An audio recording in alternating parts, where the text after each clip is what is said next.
প্রথমত আমি 2-3 জিনিস ইনফর্ম করে দিচ্ছি আপনাদের। আপনারা জানেন যে আমরা সবাই খুবই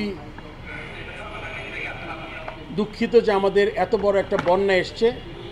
এই বন্যাতে আপনি জানেন যে ভয়াবহ অবস্থা।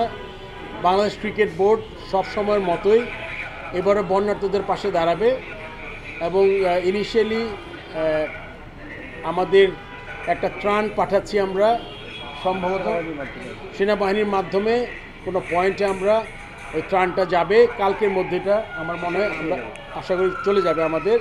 তারপর আরেকটা ফান্ড আছে, ত্রাণ তহবিল করা হয়েছে আপনারা জানেন চিফ অ্যাডভাইজারের ওখানে আমাদের থেকে একটা ক্যাশ টাকা আমরা দেওয়ার চিন্তা ভাবনা করেছি। এটাও খুব শীঘ্রই আমরা ডিসবার্স করে দেব। অবশ্যই দরকার একটা ব্যাগে যা থাকে, আপনারা জানেন ড্রাই ফুড থাকে আপনার, এখন তো জানেন আপনার রান্নাবান্না করানোর স্কোপ নাই। সো ড্রাই যেগুলা আপনি চিরা, মুড়ি, গুড়, বিস্কিটস, তারপরে মোমবাতি, পোর্সালাইন, এসব জিনিস যেগুলো থাকে ওগুলো দিয়ে করা হয়েছে, বিকজ রান্নার কোনো স্কোপ নাই। আমরা হয়তো এটা কন্টিনিউ করবো, আগামীতেও যখন পানি টেনে যাবে তখন হয়তো আরেকটা প্রোগ্রাম করার চেষ্টা করব। তো আপাতত আমরা এই ড্রাই ফ্রুটের একটা ব্যাগ 3000 ব্যাগের মতো আমরা দেওয়ার চেষ্টা করছি।